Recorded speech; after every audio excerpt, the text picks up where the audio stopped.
The Mystara project is proud to present Part 13 of the Black Coast campaign. In the previous part, the party successfully returned to King Thales' castle with Princess Sylvia. King Thales is overjoyed to be reunited with his daughter. After a loving hug, the king addresses her rescuers. My dear adventurers, I thank you for safely rescuing my beloved daughter, Princess Sylvia. I am pleased to grant each of you a 500 gold piece reward. As promised. I can see you are all weary from your travels, so please feel free to retire to one of my guest rooms for a well-earned rest. We shall talk more tomorrow, and celebrate tomorrow night with a feast. The party sleeps soundly, not waking until the evening of the 22nd of Fire Moon. When they are ready, they meet again with King Thales. Hello my friends, I trust you slept well. Sylvia has told me that she was captured by a wizard called Oliver of Horn, and the vile monsters he had serving him. But we do not know why she was kidnapped. As you have experience with dealing with this cave stronghold, I would ask you to return to this place for 2 reasons. Firstly, for my daughter's peace of mind, we need to know why this Oliver kidnapped her. Secondly, we cannot afford to harbor such monsters in our realm. If you could clear this complex of those foul creatures, I will see to it that engineers will destroy the stronghold so it can't be reused. What say you bold adventurers? Your Majesty, I am willing to go back to complete what we started. We interrogated 2 of the prisoners, who gave us numbers and types of creatures. If they reported correctly, that means there is only a handful of goblins left. A straightforward task for our group. However, we were attacked several times by monstrous creatures whilst traveling through the forests and forested hills. An escort of soldiers would assist in this dangerous part of the journey. I thank you, Lemunda. Unfortunately, I have no guards to spare. But you could set off with a caravan like on your last journey. I am interested in learning more about Oliver of Horn's motives and magical studies, Your Majesty. But several of our group will need a week to study and train if we are to survive the dangerous journey without an escort. Do you have suitable trainers for our needs? Of course, my dear adventurers, I can arrange for trainers to be available. Some travelers who sought the reward for Sylvia's return turned up too late and are still in the village. Beryl Wayfarer is a magic user from the End-World Mountains, Crispin Caloto a halfling, and Fenris the Filch, a roguish type. There is also our local priest Zub, who follows the Watermaster in the Church of Elemental Elevation. Oh, there was also a dwarf who came to the castle gates looking for you, said his name was Brune the Brown. Thank you, Your Majesty. We shall spend the next week in your lovely village, and be on the lookout for a dwarf named Brune. Then we shall join the next caravan heading east. Splendid.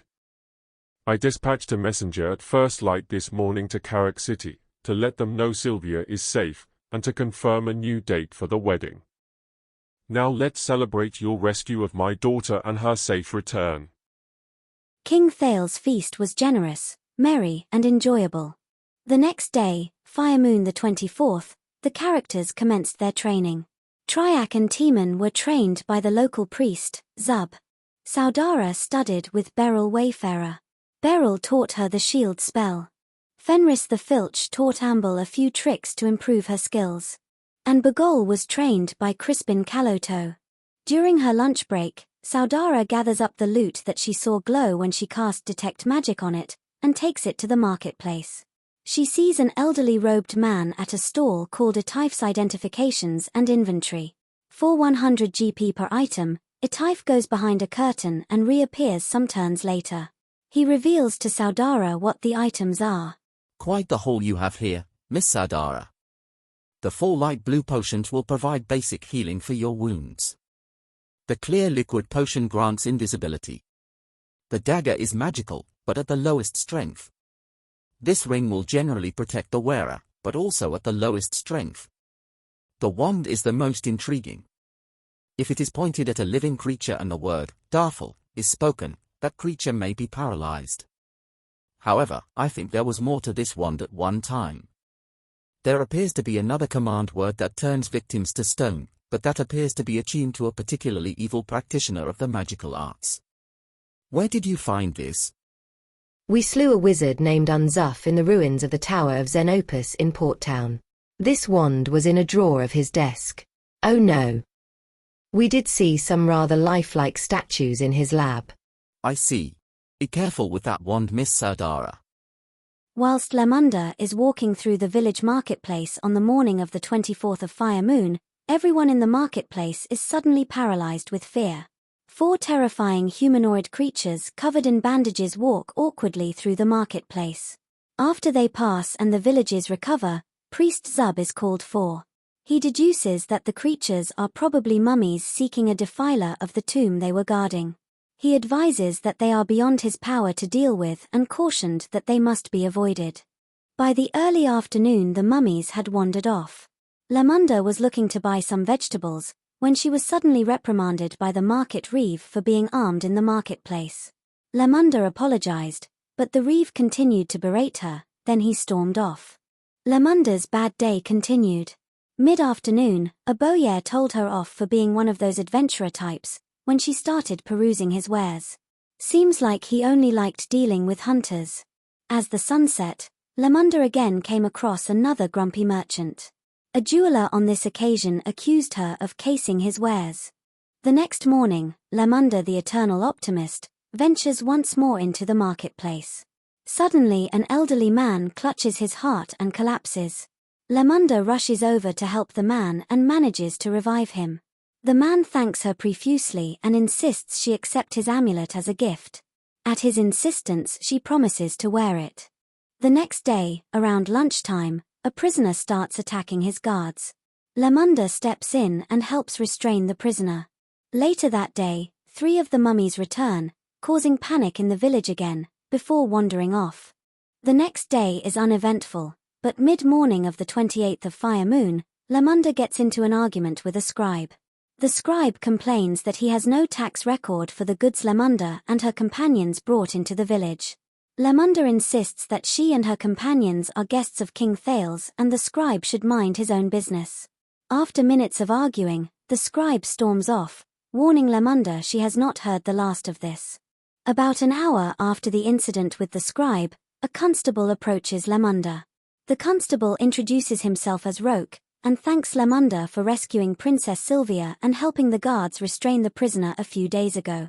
Around lunchtime, Lamunda visits a stall in the marketplace to buy some candles. Just after lunch, Lamunda sees Constable Roke again. He warns her that the mummies are back, and asks her to continue to avoid them. Mid-afternoon, 2 of the mummies are again terrifying the villagers. Later that afternoon, Lamunda is approached by an officer of the Chandler's Guild. He informs her that she has purchased illegal low-quality tallow candles that have been banned in the village due to the unpleasant odor they emit when burnt. The official says they are dealing with the candlemaker who sold them to her, but she must hand them over. Lamunda complies. The next day, the 1st of Red Moon, Lamunda once again ventures into the village marketplace. She quickly spots a stall of baskets and decides to buy one. An hour or so later, a peasant warily stares at Lamunda, shouts tomb robber at her, then slinks away before Lamunda can react. Mid-morning, a merchant's guild officer approaches Lamunda. He tells her, King Thales has requested that Lamunda and her companions join a caravan setting off at first light tomorrow for the east. He bluntly tells Lamunda that he does not care for adventurers. They are unreliable guards who seem to provoke caravan attacks, rather than deter them. He then brusquely leaves. Lamunda's companions successfully complete their training. Triac, Timon and Amble reach 3rd level, whilst Bagol and Saudara are now 2nd level. This concludes part 13 of the Black Coast campaign. In the next part, the party will once again undertake the dangerous journey to the east to reach the former fortress of Oliver of Horn. However, they are now a bit more experienced. Meanwhile, Lamunda continues to ponder if she is somehow connected to the mummy hunters and the villagers' animosity.